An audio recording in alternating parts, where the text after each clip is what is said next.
Hello all, welcome back to my channel journey of mom and Parnika. ఇవాళ నేను నా lunch vlog చూపిస్తున్నాను. Pure veg bagara rice and dum aloo పప్పుచారు అనమాట. ఐ థింక్ ఈ కాంబినేషన్ చాలామందికి నచ్చుతుంది అనుకుంటున్నా, మెయిన్గా అయితే వెజిటేరియన్ వాళ్ళకి. ఇప్పుడు మనం పప్పుచారు ఎలా చేసుకుందాం చూసేద్దాము. ముందుగా స్టవ్ మీద కుక్కర్ పెట్టేసుకొని అందులో ఆయిల్ పోసేసుకొని ఆవాలు, జీలకర్ర, ఆనియన్స్ వేసేసుకొని కొద్దిగా పచ్చిమిర్చి కూడా వేసేసుకొని ఒకసారి కలిపేసుకుందాం.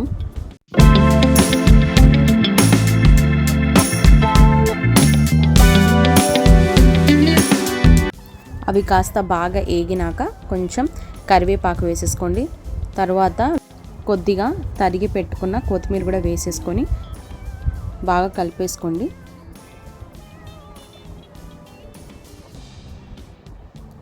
అవి కాస్త ఏగినాక వెల్లుల్లి తీసుకొని కాస్త కచ్చాపచ్చగా దంచేసి అది కూడా వేసేసుకోండి.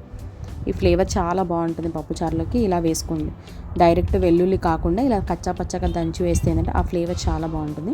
అండ్ మళ్ళీ ఒకసారి బాగా అన్నీ కలిపేసుకున్నాక కాస్త పసుపు వేసేసి మళ్ళీ ఒకసారి కలిపేసి తరిగి పెట్టుకున్న టమాటా ముక్కలు కూడా వేసేసేయండి.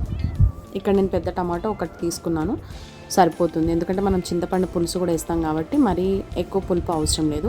సో నేను ఆల్రెడీ చింతపండు నానబెట్టి పెట్టుకున్నాను. పప్పు కూడా బాయిల్ చేసి నేను పప్పు రుబ్బి పెట్టుకున్నాను. ఇది పప్పు కూడా వేసేసేయాలి. ఇప్పుడు రుబ్బి పెట్టుకున్న పప్పు ఏదైతే ఉందో కందిపప్పు అది వేసేసుకుందాం.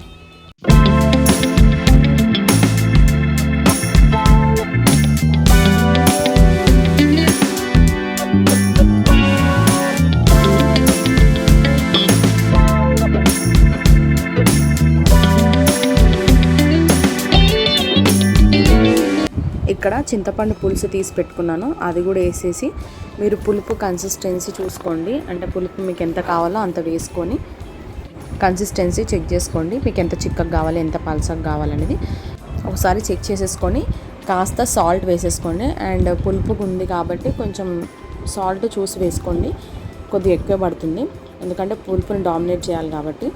తర్వాత ఇక్కడ నేను వాటర్ వేస్తున్నాను, ఎందుకంటే పప్పుచారు కొంచెం పలసగా ఉంటేనే బాగుంటుంది. ఇది నేను సాంబార్ పెట్టట్లేదు, పప్పుచారు పెడుతున్నాను.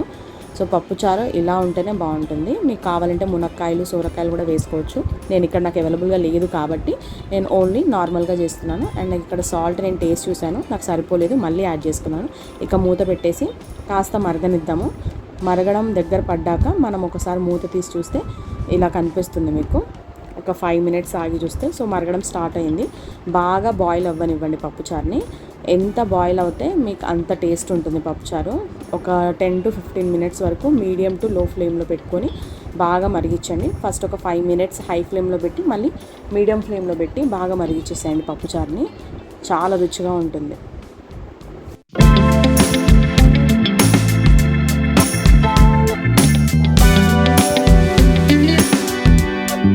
ఇక్కడ చూస్తున్నారు కదా, నాకు 10 to 15 మినిట్స్ పట్టింది ఇలా మరగడానికి. ఇక్కడ చూస్తున్నారా 3/4 వరకు వచ్చేసింది నిండా ఉన్న పప్పుచారు. ఇక స్టవ్ ఆఫ్ చేసేసి కొత్తిమీర ఉంటే కొత్తిమీరతో గార్నిష్ చేసేసి మూత పెట్టి పక్కన పెట్టేసేయండి. ఇప్పుడు మనం రైస్ చేసుకుందాము. సో ఇక్కడ నేను స్టవ్ పైన రైస్ కోసం గిన్నె పెట్టేశాను. ఇక దాంట్లో ఆయిల్ పోసేసి లవంగాలు, ఇలాచీలు, చెక్క, షాజీరా, అనాస పువ్వు కూడా వేసేసుకొని అవి కొద్దిగా మసాలాలు వేగినాక తరిగి పెట్టుకున్న ఆనియన్స్ ఉంటాయి కదా అవి కూడా వేసేసుకోండి. దాంతోపాటు పచ్చిమిర్చి కూడా పొడవుగా కట్ చేసుకున్నవి వేసేసుకోండి. ఒకసారి బాగా కలిపేసుకోండి అన్నీ. అవి కొంచెం వేగినాక బగారా ఆకు కూడా వేసేసుకొని కలిపేసుకోండి. ఇవన్నీ వేసుకున్నాక కడిగి తరిగి పెట్టుకున్న పుదీనా, కరివేపాకు, కొత్తిమీర అన్నీ కలిపేసి వేసేసుకొని ఒకసారి బాగా కలిపేసుకోండి. అవి ఒక 5 మినిట్స్ వేగినాక ఫ్రెష్గా ఇంట్లో నూరి పెట్టుకున్న అల్లం వెల్లుల్లి పేస్ట్ ఉంటుంది కదా అది వేసేసుకోండి. ఈ బగారాలో నాన్ వెజ్ కర్రీస్ కానీ మసాలా కర్రీస్లో అల్లం వెల్లుల్లి పేస్ట్ ఇంట్లో నూరుకున్నదే బాగుంటుంది టేస్ట్. ఇలా డబ్బాలలో మనకు షాప్స్లో రెడీమేడ్ సేల్ చేస్తారు కదా అది అంత టేస్ట్ ఉండదు, హెల్త్కి కూడా మంచిది కాదు. సో వీలైతే అందరూ అల్లం వెల్లుల్లి పేస్ట్ ఇంట్లోనే చేసుకోవడానికి ట్రై చేయండి. అండ్ ఇవాళ రేపు చాలామందికి టైం ఉండట్లే కాబట్టి చాలామంది రెడీమేడ్ తెచ్చుకొని వేసేస్తున్నారు. అలా కాకుండా మీకు ఇప్పుడు మార్కెట్లో వెల్లుల్లి అండ్ అల్లం క్లీన్ చేసి దొరుకుతున్నాయి. సో మీరు అవి తెచ్చేసి మిక్సీ పట్టేసి మీరు ఇంట్లోనైనా స్టోర్ చేసుకోవచ్చు, అది కూడా మంచిదే, ఫ్రెష్ది కాబట్టి. అండ్ స్మెల్ కూడా సేమ్ అలాగే ఉంటుంది, కానీ బయటది మాత్రం యూజ్ చేయకండి. సో ఇప్పుడు మనం ఇక్కడ వాటర్ పోసేసాము అండ్ అవి బాయిల్ అవ్వనిద్దాము. నేను 1 గ్లాస్ రైస్కి 2 గ్లాస్ వాటర్ తీసుకున్నాను. ఇక్కడ చూసారా, సాల్ట్ కూడా వేసేసుకున్నాను అందులో. అండ్ ఇవి బాయిల్ అవుతున్నాయి. వాటర్ బాయిల్ అయ్యే టైంకి మనం రైస్ వేసేసుకోవాలి. ముందుగానే నేను కడిగి పెట్టుకున్న రైస్. సో 1 గ్లాస్ రైస్కి 2 గ్లాస్ ఆఫ్ వాటర్ వేయాలి. అవి వేసేసి హై ఫ్లేమ్ మీద ఒక 5 మినిట్స్ బాగా ఉడకనివ్వాలి రైస్ని. మనం రైస్ వేసేసుకున్నాక బాగా ఒకసారి కలిపేసుకోండి నీట్గా. ఒక 5 మినిట్స్ హై ఫ్లేమ్ మీద పెట్టి 20 మినిట్స్ మొత్తం సిమ్ చేసేసి లో ఫ్లేమ్ పెట్టేసి మూత పెట్టి పక్కన పెట్టేసేయండి. ఇంకా దాన్ని డిస్టర్బ్ చేయకండి. మీకు రైస్ చాలా బాగా అయిపోతుంది. మధ్యలో కూడా ఓపెన్ చేసి చూడాల్సిన అవసరం లేదు. వీలైతే ఒకసారి కలిపేసుకోండి మిడిల్లో అండ్ చిన్నగా పెట్టేసి మీరు పక్కన పెట్టేసేసుకోండి. ఆ రైస్ బాగా అయిపోతుంది. పక్కన స్టవ్ మీదకి నేను రైస్ ట్రాన్స్ఫర్ చేసేసాను. ఇప్పుడు ఇక్కడ దమాలు ప్రిపేర్ చేసేసుకున్నాము. ఆయిల్ పోసేసి నేను బాండీలో ఇందులో మసాలా దినుసులు వేసేసాను. ఇక ఆనియన్స్ చిన్న చిన్నగా తరిగి పెట్టుకున్నాను, అవి వేసేసి కరివేపాకు, పుదీనా, కొత్తిమీర అవి కూడా వేసేసిన. ఇక ఇక్కడ అల్లం వెల్లిగడ్డ పేస్ట్ కూడా కొద్దిగా వేసుకొని ఆ తర్వాత కొద్దిగా పసుపు కూడా వేసేసుకొని బాగా పచ్చివాసన పోయేదాకా మంచిగా కలుపుకోండి. అండ్ ఉల్లిపాయ ముక్కలు కూడా మంచిగా పింక్ షేడ్లో రావాలి.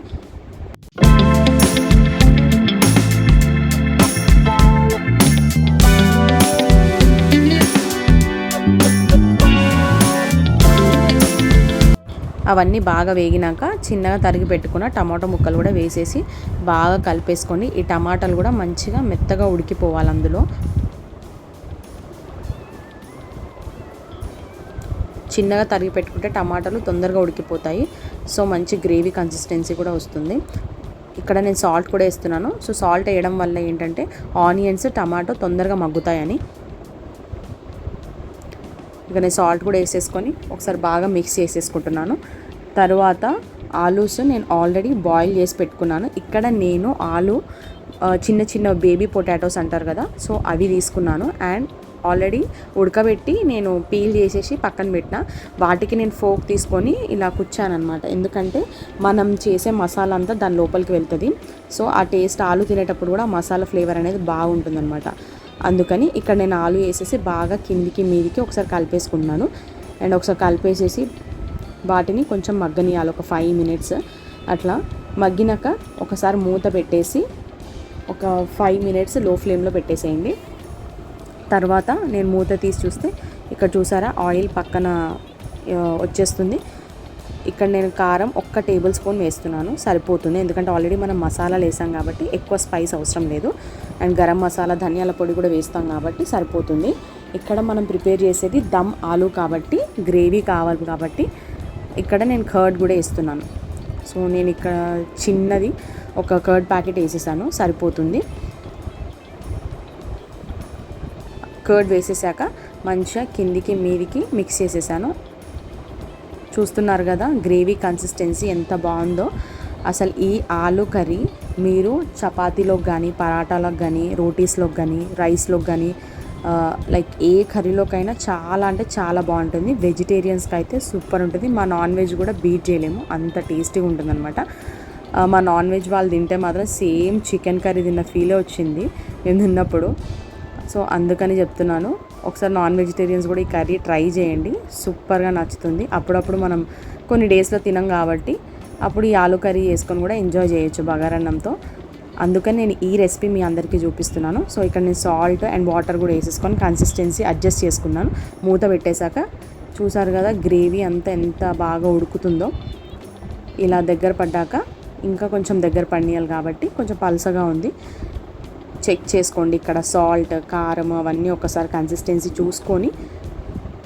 తర్వాత నేను ఇక్కడ మీకు ధనియాల పొడి కూడా వేసేసాను. మళ్ళీ మూత పెట్టేసి చిన్నగా పెట్టాను. ఒక 5 మినిట్స్ మళ్ళీ మూత తీసి చూశాక దగ్గర పడింది కొంచెం. ఇలా మధ్య మధ్యలో కలుపుకుంటూ ఉండండి, ఎందుకంటే మళ్ళీ అడుగంటే ఛాన్సెస్ ఉంటాయి కాబట్టి కొంచెం మీడియం ఫ్లేమ్లోనే పెట్టుకోండి. మీడియం టు హై ఫ్లేమ్లో పెట్టుకోండి. మరీ హై ఫ్లేమ్లో కాకుండా, మరీ లో ఫ్లేమ్లో కాకుండా నార్మల్గా పెట్టుకోండి. ఇక్కడ చూస్తున్నారు కదా ఆయిల్ ఇలా తేలుతుంది. సో ఇలా ఆయిల్ రిలీజ్ అవ్వాలన్నమాట కర్రీలోకి. సో ఆయిల్ అనేది రిలీజ్ అయినప్పుడు మన కర్రీ అయిపోయినట్టే. కొత్తిమీర కూడా వేసేసుకున్నాను, ఇక అయిపోయింది. చూసేసారా, సర్వింగ్ ప్లేట్లోకి నేను సర్వ్ చేసేసుకున్నాను. బగారా, దమ్ ఆలు అండ్ పప్పుచారు. సూపర్ అంటే సూపర్గా ఉందండి టేస్ట్. కంపల్సరీ అందరూ ట్రై చేయండి రెసిపీ. అండ్ ఎలా వచ్చిందో నా కామెంట్ బాక్స్లో కామెంట్ చేయడం మర్చిపోకండి. అలాగే ఈ వీడియో నచ్చితే కనుక లైక్ చేసి, షేర్ చేసి, సబ్స్క్రైబ్ చేయండి. బాయ్.